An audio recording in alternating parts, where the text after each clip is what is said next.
This works better.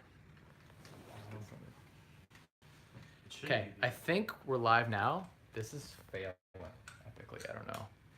Either my internet's completely garbage or there's a problem with YouTube, but the live stream interrupted and just died like twice. Not sure why. If anyone's getting this notification, jump on and let me know that it's actually working. I gotta plug my phone in, it's about to die, of course.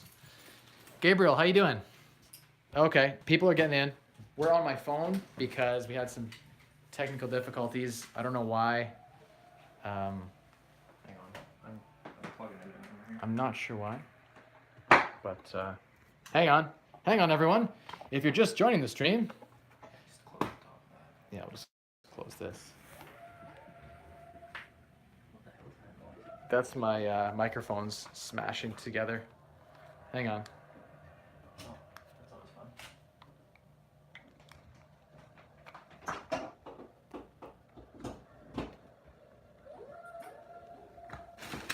Or someone's phone. Ah! It's this toy. This is what's making the noise. Maybe we even turn this off. Whale sounds on unlimited. That's weird that turned on because that's right. Do you hear the whale sounds coming out of the sheep? That's the weirdest toy I've ever seen. Anyway, okay, we're gonna try and get this set up here. Apologies for being so late, but we were having technical difficulties where it was literally impossible for us to stream from the computer and the camera. So much for HD.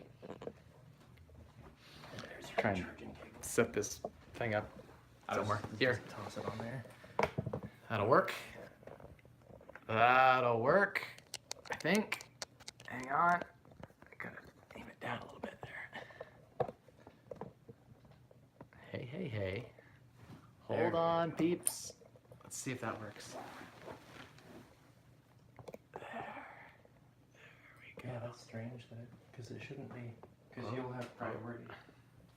No, it doesn't work. There we go. I just gotta get my. Does the mic plug into that directly? Does it have a mic port that'll plug in direct, or do I have to? Hey everyone, welcome to the Wisewell Show with Mike Rosehart. And if you want to be on a guest on the show, that'd be cool too. Thinking about throwing guests on. So let me know in the comments if you think that's smart. That I should bring some people on, some really cool people in my network, or entrepreneurs, that sort of thing.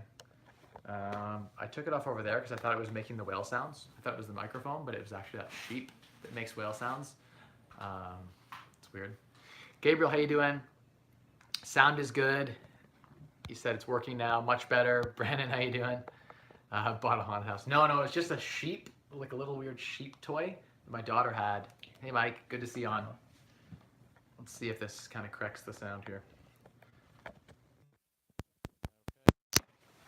We're doing it by phone today. Okay. Someone tell me if the sound is all right now that I got the microphone, wireless mic plugged in. Can anyone hear me? Can you hear me? First time, Wes, welcome on. Normally I stream from my camera way over there and we go through the computer and we have a direct link. Could be louder though. Okay. What if I bring it a little closer? Is this better? There, nice and. What if I just clip it around right like that? There you go. There. How's that? Is that nice and loud? Can people hear that? Okay. Yeah. Definitely could bring on some other cool people. I really do want to start branching out. Maybe every other episode I'll bring someone on or something like that. If people come to town, I think, how can I introduce them to the channel? I do mostly a Saturday upload, and that Saturday upload's just like a one-on-one video. Maybe it'll be me walking through properties and stuff like that on occasion, but mostly one-on-one with me. So the Wednesday could also be, have some of that Q&A, bring your questions and drop them on the Wisewell Show. But it could also be some other cool people that we could throw in on the show. So that's something we should think about and noodle with. But bring your questions on, by the way, guys. I don't have anything really too crazy to bring out. The mentee program is going really well. I'm mentoring 3 people, and it's really awesome to have them kind of living with me and following and learning all of the things that go alongside with real estate investing, and it's cool. It's been a really good experience. I've been extremely busy managing all the properties. We acquired I bought off market 9 properties in 30 days. That is a ton of work. There's probably 200 hours of work with each property, so we have 1,800 hours of work that's going to happen when these all close. Okay. More deal analyzing. Yeah, we could do a deal analysis. There's no reason that I couldn't take this phone, set it over here, open up the laptop, and analyze a live deal. I'll be honest with you guys, I've seen maybe a dozen properties in the last 2 weeks on MLS, and every single one is sold way over asking in London. The market is stupid here right now. People are paying 110 cents on the dollar for properties. Maybe that becomes the norm and that just becomes market value, because that's kind of how it works. If people start paying exorbitant amounts of money for property, then that is the value of the property, and that's it. It doesn't trade on fundamental cash analysis or anything like that. It doesn't make sense to me why some of these like fan shop properties are selling for like $370, $380 that need work. The numbers just don't make sense. So it's a lot of Toronto investors, I guess, or just ignorant investors buying properties, or maybe people are moving to London and they're needing a place to live. I'm not actually 100% sure. I don't know if it's foreign investment. I don't know what it is. There's a combination of all the factors. We're seeing a lot of Toronto buyers. We're seeing a lot of foreign buyers in the market. It's a number of factors kind of coming together. For myself, I think that off-market deals are key. I'm going to keep buying off-market deals. Just because it's an off-market deal doesn't necessarily mean it's a good deal. In a slower market, though, what you'll find is that the MLS deals you can negotiate, you just can't in this current market. It's just not possible to, you just can't. Like, there's no negotiation at all. When someone's getting like 5 offers, how do I negotiate on terms? It's like, put in no conditions, put in your highest price, and you might get it. In which case, if you get the deal, you overpaid. So you don't want to get the deal. So what's the point even looking? If you don't want the deal, you don't want to overpay. So you don't even want to, if I hear there's like 5 offers, you don't want to be offering unless you're emotionally buying a property. It just doesn't make sense to be winning out, because you're not really winning at all. Now there are 1 in 10 situations where that actually does play out in a way that like maybe you see an angle no one else sees, and that's why you're overpaying, or not overpaying, but paying more than everyone else. And in which case you can create value and somehow still make money. But I don't know, it's really crazy. I've not been finding anything for our investors. Wes says market is crazy in Kingston too. A lot of investment properties coming on the market. Yeah, it's wild. Just crazy. I actually thinking of disposing of 1 or 2 of my personal holdings, actually, just because the market's so crazy. I know I can dispose of these properties and with 100% certainty buy better properties than what they're trading at market value right now. That's what you have to ask yourself. Could I sell my current properties for say $400 and net of tax buy that same property for like $325 privately? And I know I can do that. So why am I holding an asset that I think is overvalued and is trading on the market at a 5 cap rate? I don't want to own 5 cap garbage. Why would I own properties, even though if I bought them at a 10 cap, why would I own them at a 5 cap? It makes no sense.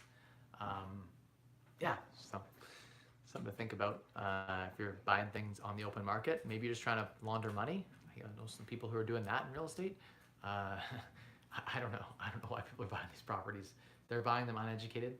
The realtors are making all the commission, and yeah. Okay, it's a good question. Love to see more deal analyzing. You sent me a deal. Let's see if I can open up a deal on maybe on Kyle's computer, if I could do that. Let's see if we can get that done. Oh, microphone down. Stay with me, guys. We're gonna try and do a deal analysis. Okay, I'm gonna try to get a deal opened up here. I don't know if I can get it open on the chat, but I'll try to get the MLS opened up so we can see if something makes sense. The problem is most of the stuff, the list price on stuff is, you're gonna see things going for like 50,000 more than list. So list is a good deal, but they've priced it intentionally to go way over list. So that's what I've been finding in the market lately. We've had to really be creative with a lot of our deals. The good and the bad news. The good news is all of my investors are making so much money right now. Like, my investors are gonna make like $1 million together easily, probably more, in the next little bit of time. The bad news is it's going to get harder and harder to find good deals. So for me to expand to 500 properties, there's not going to be enough deals that meet the metrics. So I'm going to have to go into different markets or find some new creative strategies to continue to get that cash flow as well as that arbitrage opportunity. Now you can arbitrage in any market. You can buy, arbitraging in my opinion is buying an asset for undervalue and then just basically being able to realize that value, right, through some value added service. You're basically buying an asset because of imperfect information and then trading on that. So you can do that in really any market, truly, honestly. Let's do some deal analysis because hell, why not? Okay. How do you put together an NOI for an appraisal? Jason, good question. So it depends on the appraiser whether they want it or not. I like to do them. They're valuable to do. An NOI is a net operating income statement. I do a quick and dirty because most appraisers are not accountants. So most appraisers have no idea how to understand a true financial statement. So I do a quick and dirty. I start off with, right at the top I have a rent chart. So I have unit 1, unit 2, whatever is in the property. If it's a student rental, you don't want to go bedroom 1, 2, 3. It actually will make it unfinanceable. Some people go crazy and they say, oh, 7-bedroom rental, and they list out all the bedroom rent. That will actually, the appraiser will have to flag that as a student rental, and the financier will never give you a mortgage. So some people get a little crazy with the NOIs. You want to make sure you're very clear that it's on one lease. If you're going to go that route, you want to make sure that when you're doing the analysis on the NOI, you're very conservative with, well, just put actuals. Like if it's rented out, put the actual rent that it's rented for, but put one lease. You know, if it's unit 1, unit 2, freedom in a budget. Hey, welcome. Basically, your NOI should have your rent chart, so your rent schedule. What are all your rents coming in? So let's say it's unit 1, unit 2. Maybe you have a shed or a garage you rent out for $100. Even if you don't, they can't prove that you don't. So if I have a garage on a property that's detached, I put it like plus extra $100 rent. For that, it gives me my total income, and then basically I list out my cap rate expenses. Cap rate expenses. So I'll list out utilities. I'll put in like hydro, water, gas. If the tenants don't pay them, I'll include them. If the tenants pay them, I'll say tenant pays their own utilities, and I'll neglect that information. But I'll put the utilities that I have to pay. I'll put you don't ever put mortgage. You never put the mortgage on an NOI, because when you're determining cap rate, which is the basically price to rent ratio, you don't want to look at mortgages because everyone gets a different rate on their mortgage. Some people buy in cash, some people don't, some people borrow from Uncle Joe at 1%, some people borrow at 15%, right? So it just isn't a fair way to assess the property. The property itself doesn't concern itself with the mortgage. So you basically look at your maintenance and you try to be as low as you can, and effectively, so what is it? I go for, I think it's half a percentage of it in front of me, but I think I use half a percentage of the property's value in maintenance expense. Vacancy expense you're supposed to put on there, I put 1% because London market right now is 1%. Sometimes I'll just omit it altogether and just say like a good property manager doesn't have vacancy. But if you throw that on there, the appraiser can respect it. Okay, he put vacancy on here. They don't always expect it. I've had some appraisers that I didn't do it and they didn't care. They took my number and they trusted it. Hey Ellie, good to see you guys on. Welcome on. So yeah, talking about how to do a net operating income statement for an appraiser to talk about the value of the property, because there's 3 ways to come up with a value on property. There is comparable analysis approach. So what has the other properties in the neighborhood that are comparable to it sold for? And if they're different, then how do you adjust based on the number of bedrooms and square footage, etc. This is the primary one that most people use. By investing, multifamily. Keep up the good work. Thanks, appreciate that. Basically what you're doing is taking the,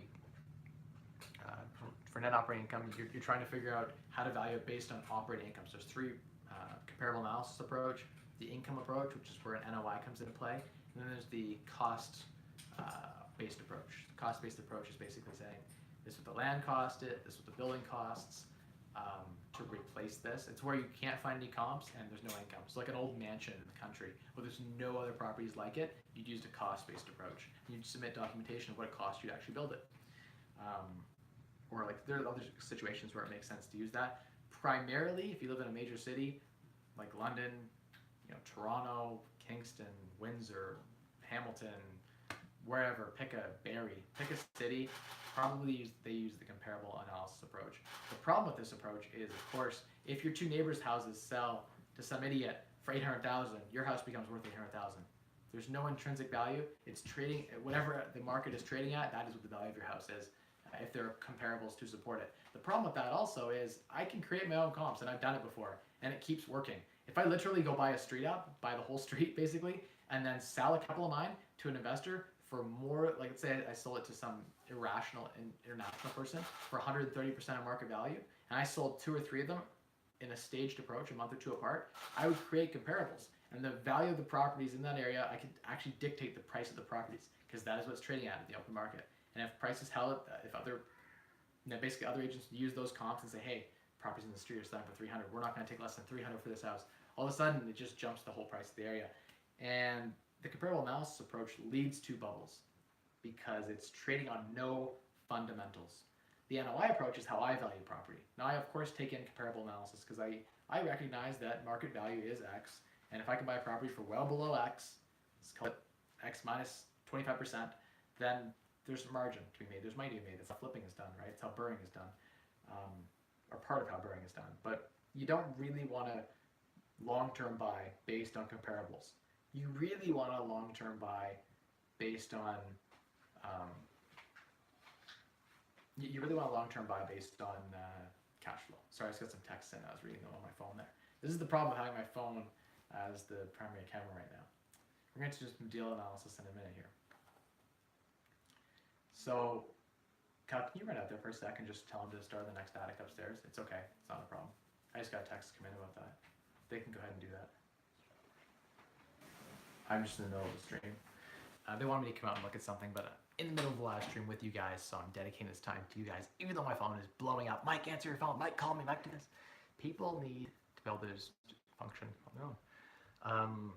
Yeah, so NOI approach, net operating income, is the primary vehicle that I like to use to value property. And so we're talking about, you have a rent schedule, which basically outlines what your total rents are.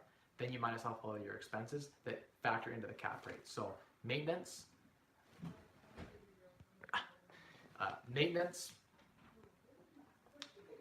I keep getting texts. People have come in. Sorry. Everything okay?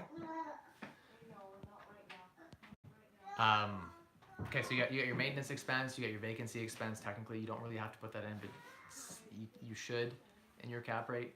You've got your utilities that you'd have to put in there. You got to put in your taxes, your property taxes, and basically that's it for expenses, I think. Yeah, that's it. You don't have to put anything with the mortgage. So then you get your net income, your net operating income, and you divide that by the cap rate in your market. Typically in London, cap rate is between 5 and 6 on a nice property. If it needs work, you go 6 to 8, roughly, depending how much work it needs. But if a nice property, it's clean, it's a stabilized asset with good cash flows, renovated nicely, you get a 5 or 6 cap rate all day long. So what I do is try to buy 8 to 10, and then you can basically refinance at 6 or 7. And basically that allows you to go back to the bank and say, hey, I've stabilized this asset, got the rents under control, here's my operating income statement, here's the value of the property. They'll use comparables still. No appraiser just says net operating income. They just don't. It sucks. I wish they would just take a Schedule A, which is basically an appraiser saying this is what I think market rent is for the unit, which always comes in low. But I wish they would just do that and use rents to dictate price of house, but they always use comps. It's just the way the banks like. That's how you do a net operating income statement effectively. You take your net operating income, you divide it with the cap rate, say it's 6, you do divide it by 0.06, that gives you your valuation of your property. So that's simple. And it'll give you, you can do a range for them and you just show them the range at the bottom. You say, I think it's based on income, based on expenses, based on rent, based on expenses, here's my net operating income, divided by the cap rate of say 6, 6.5, and 7, here are 3 example values. This is what I think the property is worth. It's in multifamily commercial buildings, that is the way they trade. They trade on cap rate, they do not trade on comparables. Comparables factor in because if a property sells for a 4 cap, then all of a sudden the cap, like that comp sort of affects the cap rate of the area. Cap rate is basically price to rent.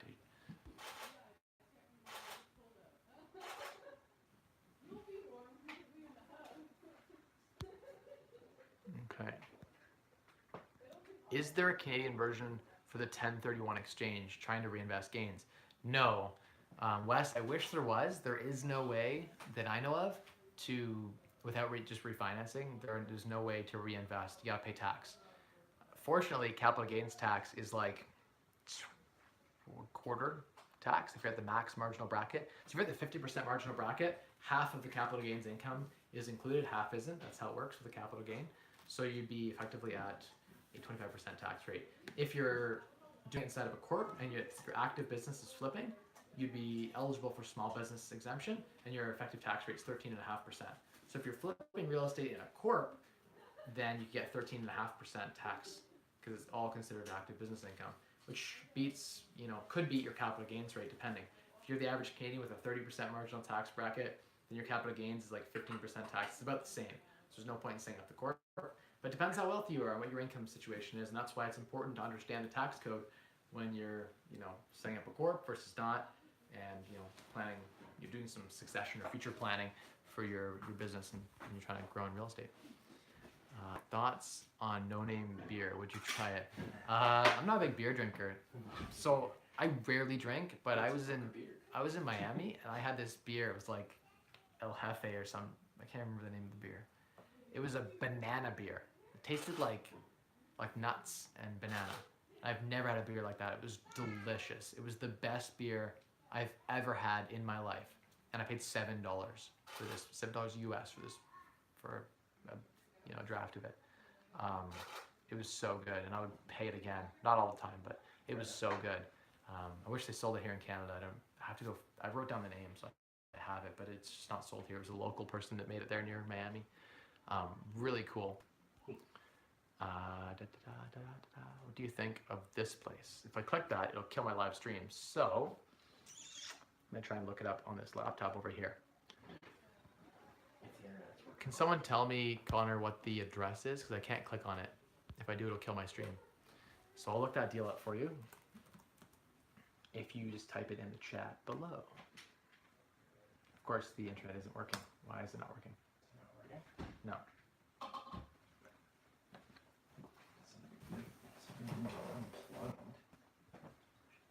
It's weird.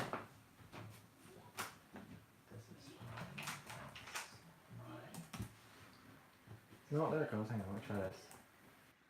Maybe it's just the realtor site's down. Yeah, the realtor site's just not working, I guess. Weird. Site can't be reached. Weird. I don't know why, but it's not letting on the laptop here get us to realtor.ca. So we can't even get in to look up the address. Very strange. Okay. One of those properties I actually have been in before, and I know them. So I can speak a little bit.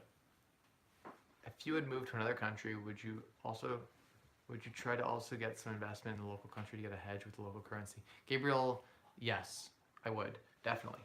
If I was living in, say, Costa Rica, I would buy a property in Costa Rica for sure. I like to have tangible real estate in the market that I'm in. It's smart because if the currency destabilizes, like something else happens and the currency destabilizes, you've got assets in that country that you can rely on. Sorry, that's just Kyle firing off some fast photos in the background you're hearing. What was the other part of that question? I guess, does it make sense to own property far away? I don't know. I think if you have a good property manager, maybe. It's tough to own property without, you have to have a lot of properties for it to make sense. Like you have to have like 20 or 30 properties in a market for someone to really care about you.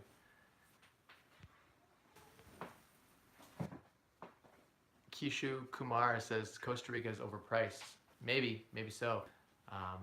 Based on what metric? How do you determine that it's overpriced? What is the way you determine value? Because relative, to get to live on a beach and have nice warm weather, and relative to Canadian pricing, it's very affordable, right? You can buy a house for. I seen there was like a 2-bedroom apartment for like 40 grand. That's so cheap.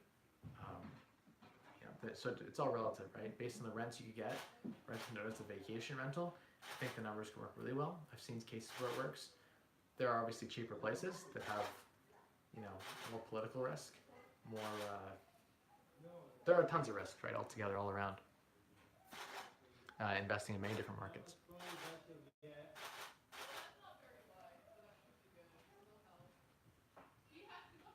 If London became an overheated market and you can't find any good cap rates, Van Bruza asks, how do you think you would find deals? What strategies would you use?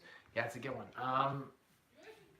even if the market became overheated, I would just have to change my strategy in some way, right? So it's gonna get loud, by the way, because we're blowing in insulation in my attic. The door's closed, but they're gonna run this loud machine. I'm gonna have to end the stream. Apologies if that happens. Basically, if you get to a point where cap rates are like 4 or 3, effectively, the only way to make money in that market is not through cash flow. Because if things are trading like a Toronto cap rate, you have to either Airbnb, which again is not a sound strategy, or you have to basically student rental. That's the other way. You could cram a ton of bedrooms in to still cash flow. Other than that, like, you have to adapt your strategy effectively is the answer. You find a way to adapt your strategy to make it work, or you start flipping. So if I could get deals at 80 cents on the dollar, and those deals still didn't cash flow well, then all I can do with those deals is flip them or BRRRR them and pull my money out. And it's not a great strategy, there's not a ton of cash flow left over, it would change our business model. Yeah, I guess theoretically our business would dry up quite a bit. If there was ever a time where we couldn't buy for cash flow anymore, our business would have to shift to become like a flipping business. So our investors have to buy properties 80 cents on the dollar and we'd sell them, 100 cents on the dollar, 105 cents on the dollar. And we just have to make the spread, right? Because as long as I can identify properties under market value, that's what we currently do, right? We buy properties for less than market. And when we do that, or we add value in some way. So we renovate when the market says it's 50,000 to rent out, we do it for 25, and then we add value that way, or we stabilize the asset and putting in good tenants. Those are all ways you can add value. So you basically have to find ways to add value, and if we no longer can add value, I close out business. Literally, if it becomes a point where I cannot add value for the investor, they can do this on their own, or there is no cash flow at all and there's nothing, I'll just go back to retiring. Have some fun, I'll go travel a bit and enjoy the millions that I've made. Spend some more time with my family. This is a first world problem, honestly. Right now, there's a right opportunity in the market. I'm taking advantage of that. But if things change, I live extremely frugally. And so it's like people were talking about in 2006, what if a recession hits?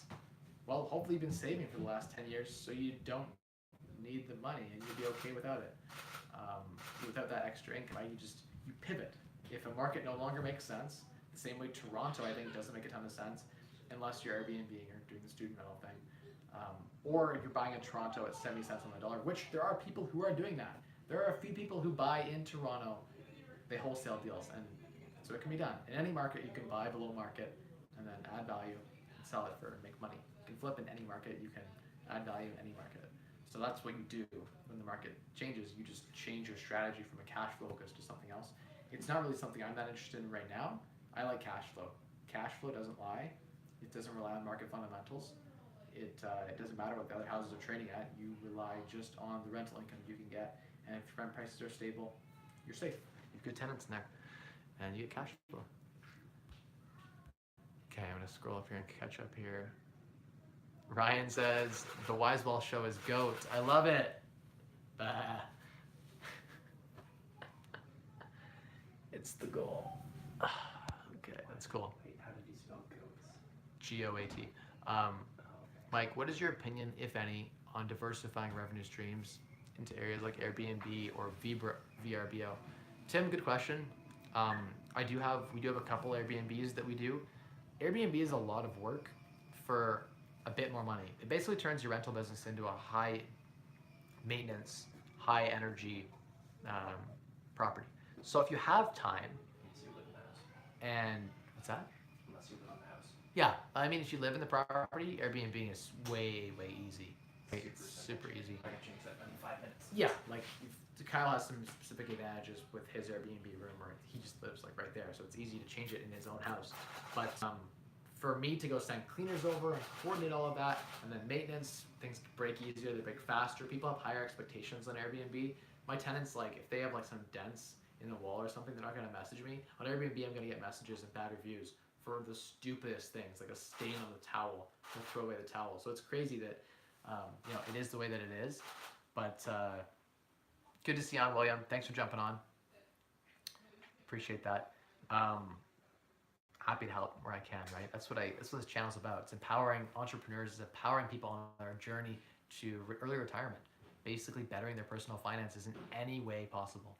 But Tim, to answer your question, I like to try everything. I honestly do like to try everything, Tim. Why'd you retract that? Leave that message. That was a nice one. Um, it's one of those things where brings it back. Way to go, Tim. It's one of those things where I have to diversify. So I have a little bit of Airbnb. It's it's nice. It's not my primary business. It's not my place where I add the most value. Like I can't do Airbnb. The thing I have to ask myself is, can I do Airbnb better than other people?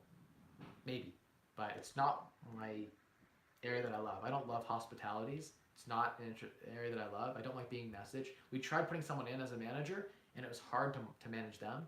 And so for us to get 5 out of 5 stars and maintain a quality business with Airbnb, we needed to make it our core competency. We would have had to have a lot of. Sorry, my phone just froze up. Yeah, I mean it is. I think all risk it. They decide. I think my phone's heating up here. What if they decide that Airbnb isn't allowed? London had a vote on that, and it was almost determined that they were going to start doing what basically Vancouver did, right? There's licensing for it. They could just say no, you can't do it. I just feel like with rental properties, it's like safe. It's an easy business you can automate relatively easily. It's hard to automate Airbnb. You get bed bugs once, and it's going to happen to you. Your couches, your beds, you spend $10,000 in furniture, gone. You have to heat treat them, which means taking them out of the unit and putting them into a heat treated chamber, right? Or you throw them all in the garbage, which is what most people do. One loss like that, one bed bug loss, and by the way, like 2% of households have it, so you will get Airbnb. If you run Airbnb, you will eventually get bed bugs with 100% certainty. You can put bed bug covers on your mattresses. There are things you can do to try to avoid it, but it's a real issue.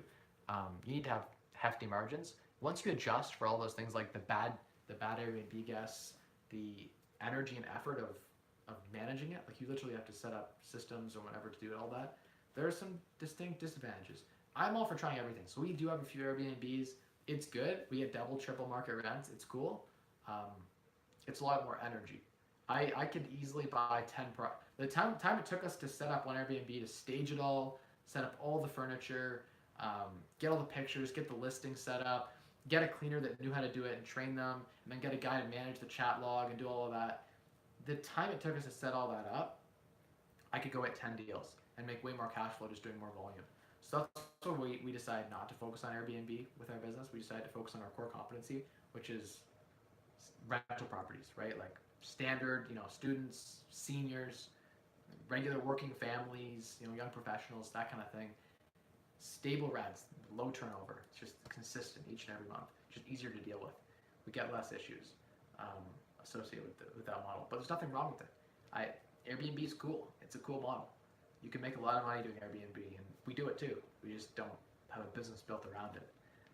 I know some people who do, and they crush. They have good systems in place, and they're making money. It is a business. Like it literally is a business. Rental properties are passive. Airbnb is not passive. It is an active. You're running a mini hotel. That is what you're doing. It's okay. Like if you want to run a mini business, I like hustles. I'm so proud of the people that are doing Airbnb here. We're back. I'm back in the stream. I think I'm back. Sorry guys, my phone just died. We are having so many technical difficulties tonight. It is just. I swear I'm doing everything I can. Stupid. We're doing everything wrong. It's not even our fault. It's just problem after problem after problem. Hopefully people are on still. I got the stream going again. We've had computer problems, we've had internet problems, we've had phone problems today. What problems will we not have? That is the real question. Bed bugs. Bed bugs. That's the problem we're not. You know what? You get encasements for your bed, so you're fine. Yeah. And I have pest control connection, so we're good. Fair enough. Take care of you. As scared as I just made Kyle about bed bugs, I'm going to reassure the audience that it may happen to you in your Airbnb, but it's just a little bit of money can solve the problem. By and large, if you screen your Airbnb guests well, you won't have that many problems. I was just being negative. Time to be positive. Okay. Well, no, it's good to know the risks, right? 5 Adelaide Street. Connor, no, I've been in that property. You don't want 5 Adelaide Street. I can tell you now. I know the owner. Good guy. Good guy. This property is, you don't want 5 Adelaide Street. You don't want it. I don't want it even at $300,000. I don't even want it in the 200s. Nope. Yeah, no. We don't need to analyze that one. I can tell you, you don't want that property. Wait, hang on. I'm thinking of the wrong address. I think. Hang on, let me see. I'm thinking of a different address on Adelaide. My bad. My bad. That was not the multifamily 5-plex. If you just heard all that, it was the wrong one. 5 Adelaide Street. I've been in that one too.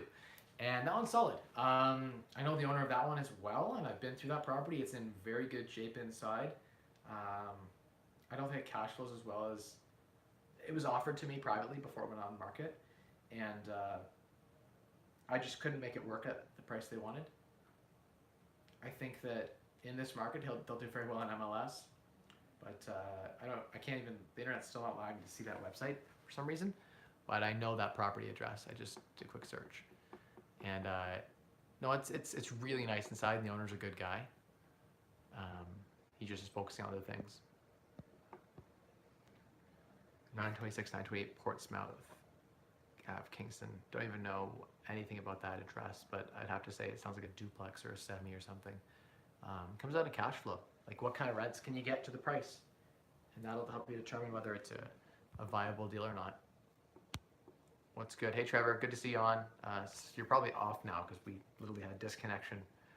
Stupid phone, stupid computer, stupid camera. Everything's failing. Stupid internet tonight. Everything is being dumb. Hey, Mike, what do you think of cities like Calgary? It's definitely not like London, but it's also definitely not in the spectrum of Toronto or Vancouver price-wise.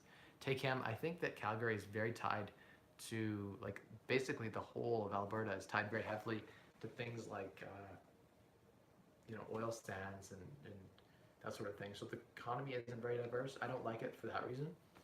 But if you live there, Calgary used to be very overpriced. I think it's come down a lot since I last looked at the market. I don't know a ton about it, but if you can find deals, if you can get cash flow there, then that's good.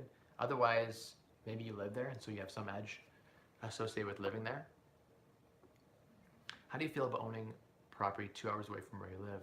Ryan, you've got to have really good people in place. If you own 1 or 2 one-off properties and you have no good manager in place, it's tough. It's something I wouldn't want to do. Have you thought or done any trading on the stock market? I have. I've done a ton of, some trading on the stock market. Yeah, there's nothing wrong with trading on the stock market. You just unlevered, don't trade, invest. So what I mean by that is you should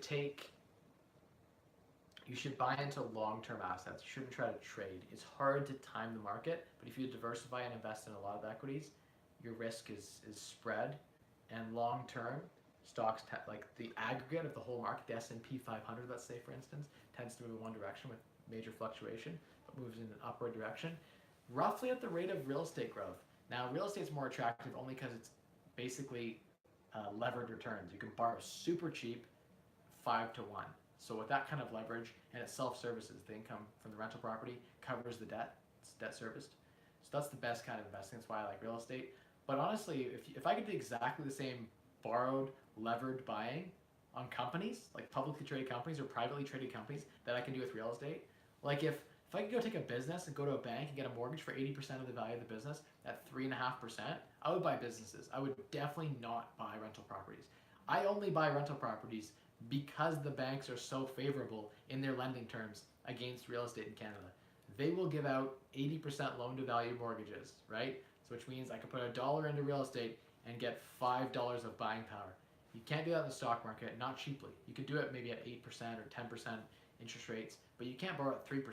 So your cost of debt, your KD is so low in real estate. That's what the attraction is levered return.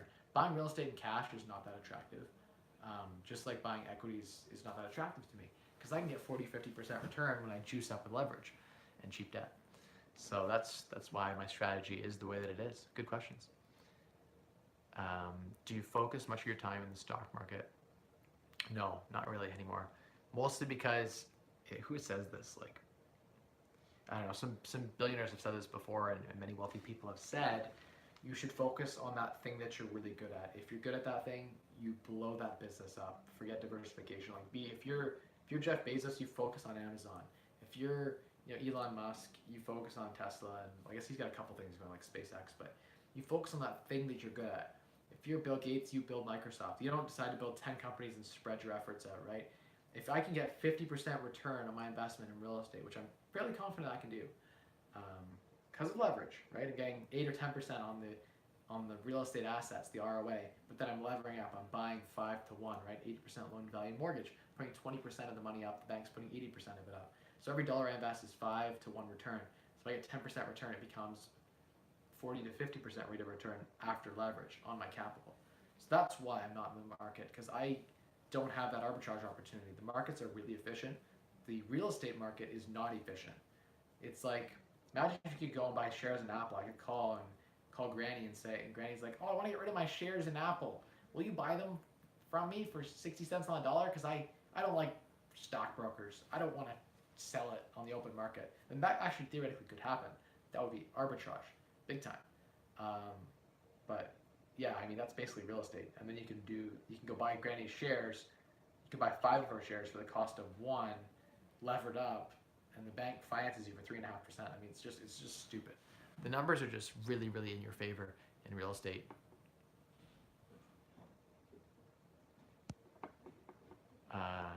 That's funny. Someone just texted me something, and it's hilarious.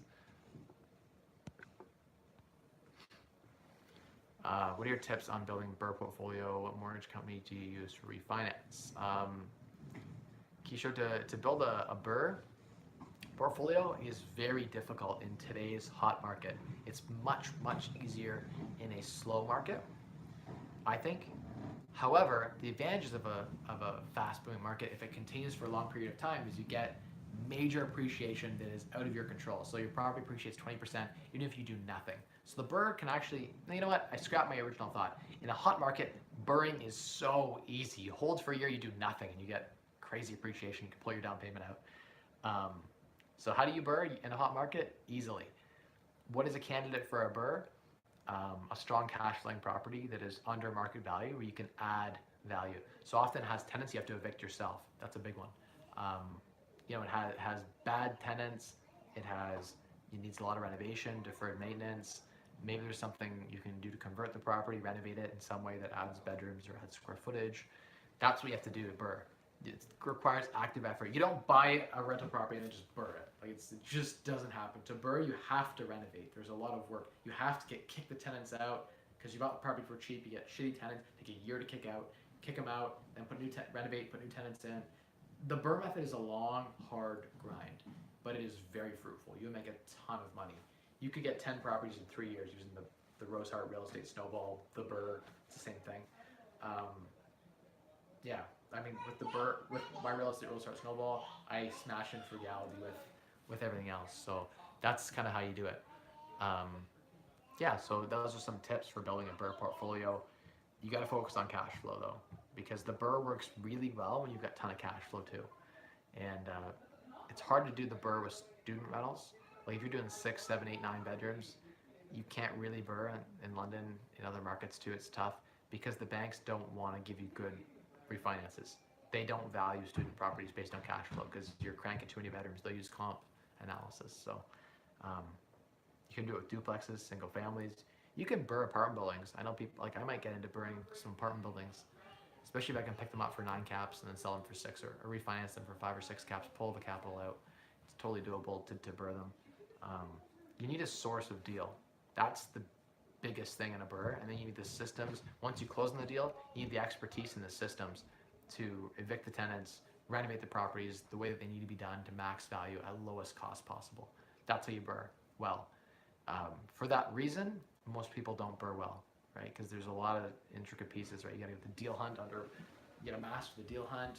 You've got to master the renovations at below cost. You got to master the whole landlord-tenant board system, evicting tenants.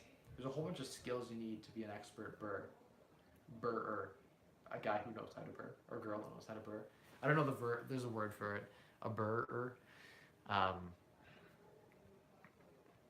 Okay. going down. I was hoping to ask about a strategy. Considering paying 5% down, use cash for improvements and forced depreciation, refi within 6 months.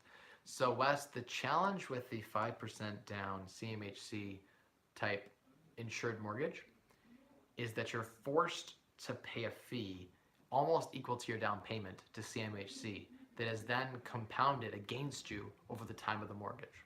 I'll repeat that.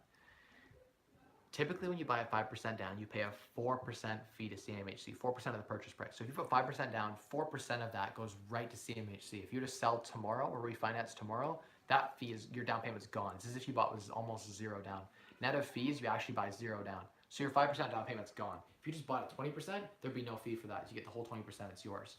So why would you give away that fee? It seems stupid to me. Just borrow the money for the remaining 15% that you need. In my opinion, I go borrow at 15%. I go get a private mortgage there's tons of mortgage companies that'll give you private mortgages at 10, 15%. Second mortgages that'll pay for your down payment for you. I could syndicate a deal right now like that with none of my own capital, right? I just get a first on it from a bank and a second mortgage from Joe at 20%, right? A friend or something, or another company. So yeah, it's funny that 5 Alloy Street, I just looked over the 5 Alloy Street South. I actually had that property at a really good deal, significantly below, I probably could have got it for $30,000 less than what it's going to trade on the open market for, because of a connection well before the real estate agents were ever involved. It's funny how that works out, that if I had known an investor wanted that, I would have just snapped that up and said, here, have it. You know, you can rent it for $1,600 a month or whatever. Here you go. Cash flow. It's a decent little deal. But I didn't meet my metrics. It was one of those deals that came to me that, you know, if I had looser metrics, I would just buy it because it's 90 cents on the dollar and just give it to an investor. But in this case, I keep very strict criteria for my investors. It has to meet certain cash flow metrics. This one just didn't. We have some other ones that do, and I'm really excited about those ones. Yeah, it just didn't work out. What's I going to talk about here? CMHC, okay. You talked about using cash for improvements. The other thing I wanted to mention, Wes, before I finish on the 5% down thing is, when you go and refinance, you can only ever refinance 80% loaned to value. So if you buy at 5% down and create another 15% in equity, you're at 20% down in total in your property in equity. You go refinance, you get zero out, none, because you're now at 80% loan to value. So the problem is you can't really do a BRRRR with a 5% down. It doesn't really work. The only way I've seen it work is fraudulently writing up the purchase plus, like not fraudulently, but kind of lying about the purchase plus improvements, putting in a quote for like 50,000, doing the work for 10, and then getting, at the end of it, when you complete the assessment, getting 50,000 back in a purchase plus improvements mortgage, because you lied about the work and you submitted invoices for work that wasn't done or whatever. You know, you found someone an uncle who's a contractor who did that for you or whatever, and then you did the work for less, then theoretically you could get a zero down mortgage, but it's going to cost you 4% upfront as a fee that's then compounded at the interest rate of the mortgage. So on a $500,000 house, for easy math, you're going to pay $20,000 fee to CMHC upfront, compounded. So over the life of the mortgage, it'll be like $50,000 in fees to CMHC, which is a lot of money to pay in fees to have the right to buy at 5% down. By the way, did video on that. Go back in my channel, find the video and say why I buy 20% down. There's a couple videos I did on why I don't like CMHC, why I don't like private mortgage insurance, and I think the video is called Why I Buy with 20% Down. And it talks about why I've never bought a deal for less than 20% down to the bank. You know, maybe I've used line of credit, I've secured to get the down payment, or I've borrowed from Uncle Harry. But to the bank, I always do 20% down capital that I bring up, and the bank puts up 80%. Never break that rule, because the private mortgage insurance in Canada is rape. It is really expensive. So I'm not a big fan of it. I would prefer there are better ways, I think, to get it done. Anyway, yeah, you theoretically could, I guess if you create enough equity, you could refi 80% loan to value and maybe pull out a little bit of capital. I think the purchase plus improvements, Wes, is the better way to go. I think borrowing the additional amount is the better way to go. 5% down, you should just put 20% down and find a way to borrow it from family or friends or a private lender. Even if you borrow it at 15% interest rate, it'll be cheaper than paying the CMHC fees that get rolled into your mortgage. If you go and sell the property, it's brutal. Yes?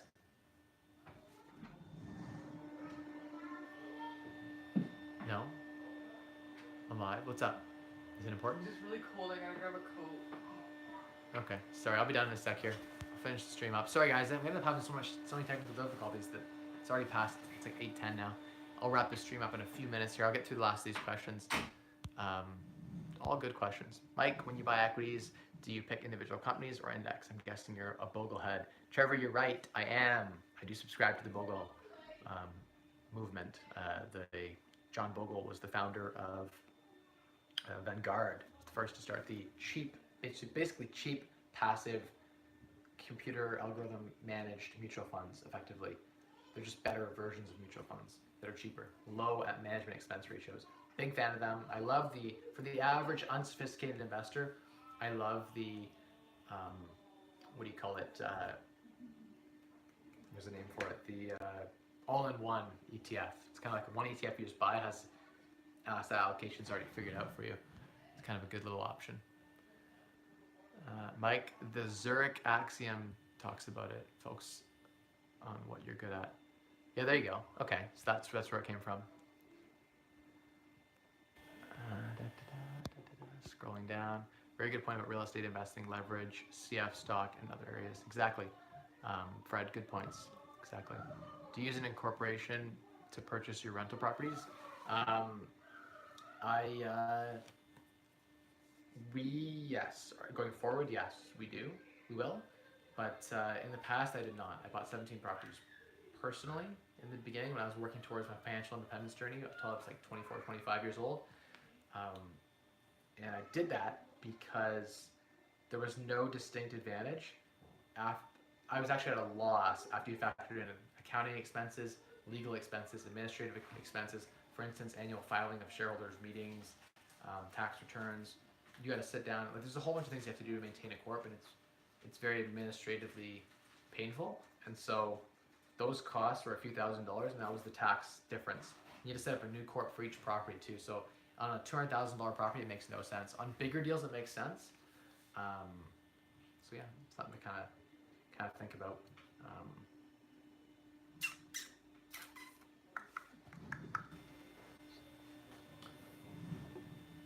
For based on your personal situation, we'll put down 20% below the cost of improvements. There you go, Wes. That's the way to do it. 100%. Then you can refinance out again. 80% loan to value. Andrew, good to see you on. 20% down video. Yeah, I think we kind of got it figured out. I got to go check on how the installation is going. The machine we rented from Lowe's is the worst. It's so slow. I've been blowing insulation all day. If we just got the cat one, it would have been done by noon today. So it's been really inefficient. But we also have some setbacks along the way and whatnot. So anyway, I will see you guys all for the next Wise Well show. And this Saturday, tune in. It's going to be a really good video drop. I'm excited for this one. It's going to be edited really well, and it's going to be a good one. We're going to have some really cool text and stuff we're going to throw in there. Some pictures, too. Thanks for the info. Talk to you soon. It'll drop at noon on Saturday. It'll be not live, but it'll be a pre-recorded around noon. Usually noon Eastern on Saturdays I drop it. So keep an eye out. Thank you everyone for tuning in, and let me know in the comments if you watch this all the way through, despite the interruptions, despite the other two streams I'm going to have to delete because the first three streams were like all glitched and buggered up. But yeah, thanks for joining me on this journey, and we're getting really close to 5,000 subscribers. If you guys are watching the record, send it to like two friends. Everyone has two people they can send this to, two family members, to someone. If my 200 people that watch this send this to two people, and they force two friends to just click subscribe, maybe they won't even watch my videos. Maybe they'll find one and it'll help them in some way. If you guys all get them to click on two, the 200 of you guys that are gonna watch this video, 300 of you guys, two, that's 500 subscribers. Let's say even half of you guys do it, and half of your friends do it. There we're at 5,000 subscribers. 5,000 subscribers is like, that's amazing. You know, we haven't been doing this a year yet. That's awesome. Yeah, and tell me about some videos you want to hear about. I'd love to see that in the comments. Jump down and let me know about some video ideas. I do have some in the background for you guys, and it's based on my mood, based on what I want to film, what I want to shoot, but I also work based on suggestions, so suggest some cool videos. Yeah, this Saturday I'm really excited for the upload. It's going to be a good one. And as always, you know the three things that I say. The secret To unlock wealth through you is to spend less, earn more, and maximize your returns in that order. Brandon and I have a sub goal of 10,000 subscribers this year. It's parabolic though, right? So once you hit 10,000, it gets really easy to get to 15 to 20. Once you get 25, it gets really easy to get to like 50. Once you're at 50, then you got to grind to 100. Once you're at 100, it grows really quick to 200. Next thing you know, you're at 1 million. So it's powerful how fast it grows. I haven't put in enough time to planning really good videos. I need to spend some time doing that this year. It helps when you guys share my videos. When I release videos and they get like a few hundred views, it's demotivating. Even my core subscriber base isn't getting notifications. I have people who are subscribers who are like, man, I didn't even get notifications about your videos. So I'm getting buried, I guess, somehow. The algorithm is punishing me. That's also a YouTube thing. Yeah, it might be a YouTube thing. Even big guys complain about that. I don't know what it is. It's just YouTube. Hit the bell, and sometimes it works, sometimes it doesn't. Yeah. That's a YouTube problem. Click the bell. So. Maybe make sure you're notified. Which still may or may not work, but. Mike to 8K 2019. 8K, come on, let's go for 10K at least. Right. You don't think I can do better than 8K? Come on, I can do 8K. I'm like almost 9K right now. I think how about next week? Let's all create a to-do list. Like send this to as many friends as you can and make them subscribe. They don't have to click the notification bell unless they actually like my videos, but subscribe. Let's get to 5,000 subscribers. That would be really cool for next week. That'd be a sick goal. I'd be really down for that. Yeah. And then once I'm gonna do a giveaway at 10,000. I got a really cool idea for a giveaway. 10,000. I just came up with an idea, but it's kind of along those lines. Is the giveaway? Talk about it after. Okay, we'll talk about it off camera. Anyway, we're gonna get off camera. Thank you all for tuning in.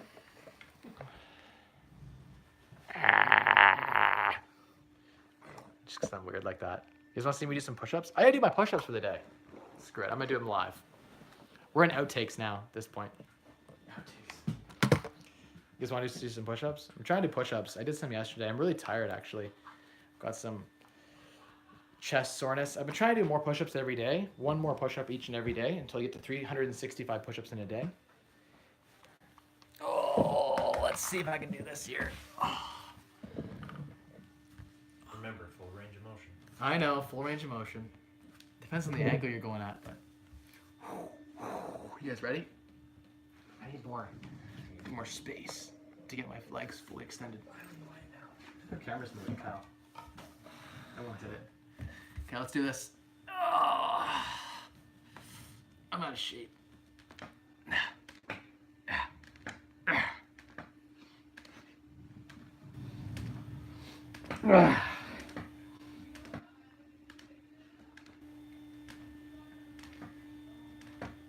Taking this off. Keeps hitting the floor.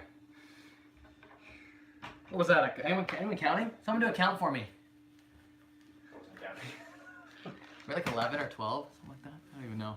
Someone just in the chat log, every time I do one, just do +1. Like, give me the count.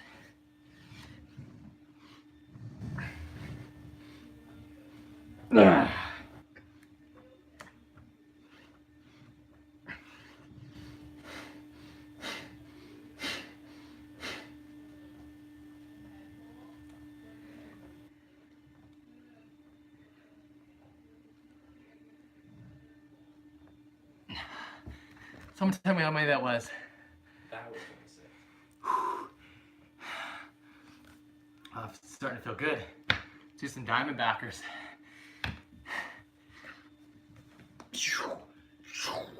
Oh, those are really hard. I can't do very many of those. Those are killing my arms.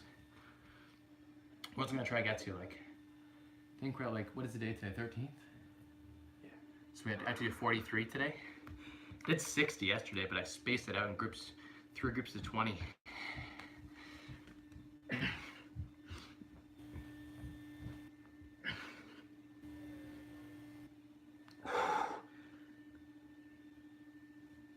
Oh, my arms are pooch from yesterday night. The burn is real. Can someone tell me what I'm at?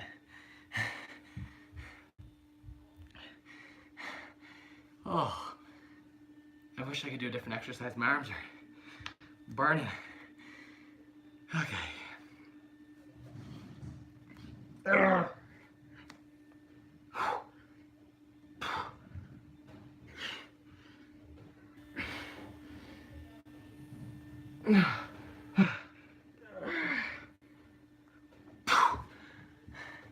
What are we at, guys? I haven't got to count. Someone's counting. That was an additional 9. 16 people live. Oh.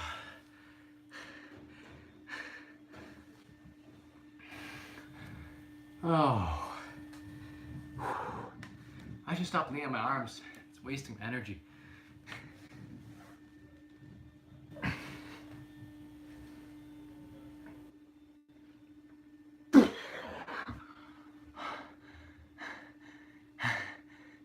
Spend less calories, earn more muscle, and maximize gains. That's too good. That's too good. Spend less time at the gym, be more efficient, do more reps, maximize your size. That's right. Gotta get the beach bod going, guys. Serious. I'm actually in good shape. It's just yesterday I did too many. So my arms are all, plus I was doing all those spotlights. My arms were all up yesterday. I can barely get my hands above my shoulders right now. It hurts so bad.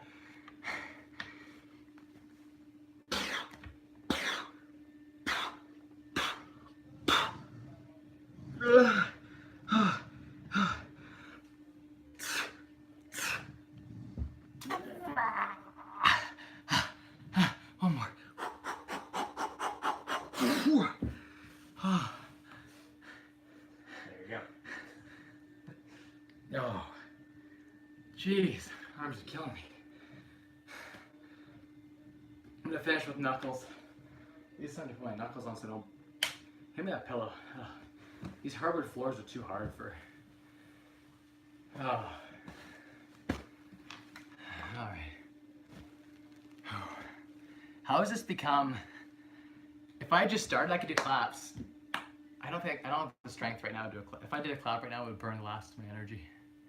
Maybe I can do one. Or I'm gonna hit my face against this hardwood. Who bets I'm gonna hit my face against this hardwood? I'm not cleaning it up. Oh, caught myself. Oh. No, I'm too tired. Let's try some knuckles.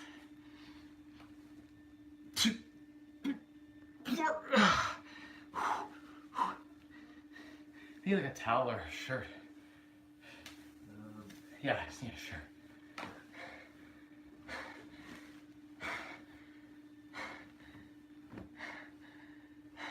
If I'm at 66, if that's true, we're gonna go for 75 right now. No pain, no gain. Okay, let's do this.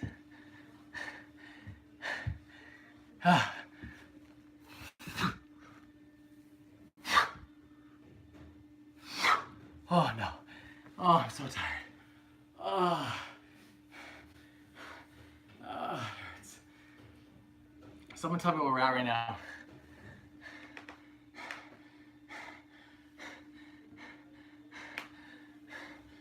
Okay, let's do this. Ready?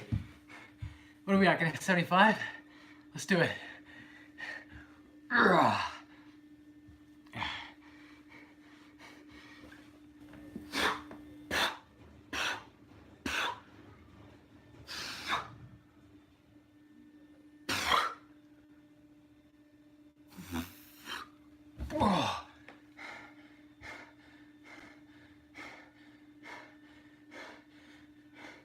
What am I at, Kyle? You have any idea? If I hit 70, guys, like, I gotta end this. Put a shirt back on. I haven't really been counting, to be honest. Oh. Thanks for keeping me accountable. 6 more.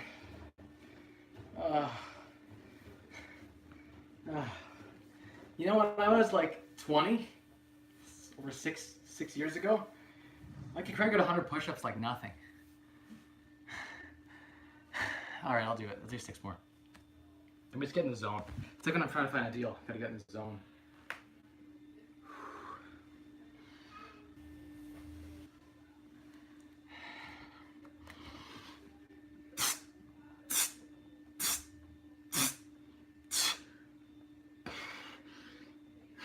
That was 6.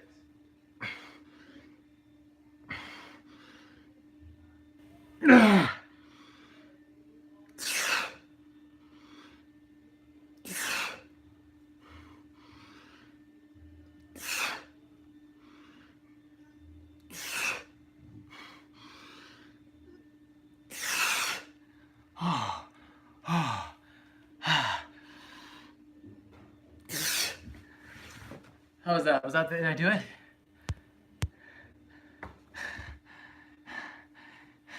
I do squats and push-ups, calisthenics, body workout, but I engage my core the entire time. My core is engaged the whole time. Most people don't they don't plank when they push up. I plank while I push up. So that's how you get a 2 for 1. It's all about efficiency. All right, just disconnecting this. Hopefully someone got motivation from that to do some push-ups. Stand accountable. Stand accountable to you guys live. Someone focus on their health out there, and I dare all of you to do 10 push-ups. Start with 10 push-ups. Tomorrow do 11, do 12, do 13. I guarantee you by the end of the year, if I keep up with this, which I might not, business, I do a lot of business stuff too, and I don't always prioritize health. Health's really important. Eat well. Am I actually at 94, Trevor? If I'm at 94, we got to go 100. Fuck you guys. All right, we're doing this. We're going for 100. If I'm actually 94, we're going for 100 push-ups. I can't give up. You can't give up. I need some water.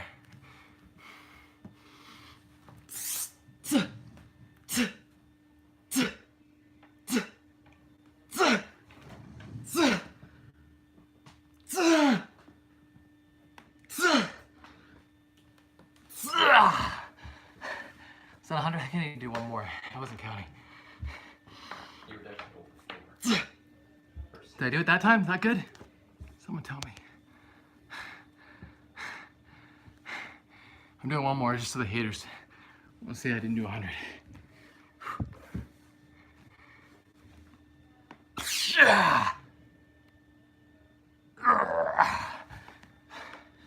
That's for sure 100.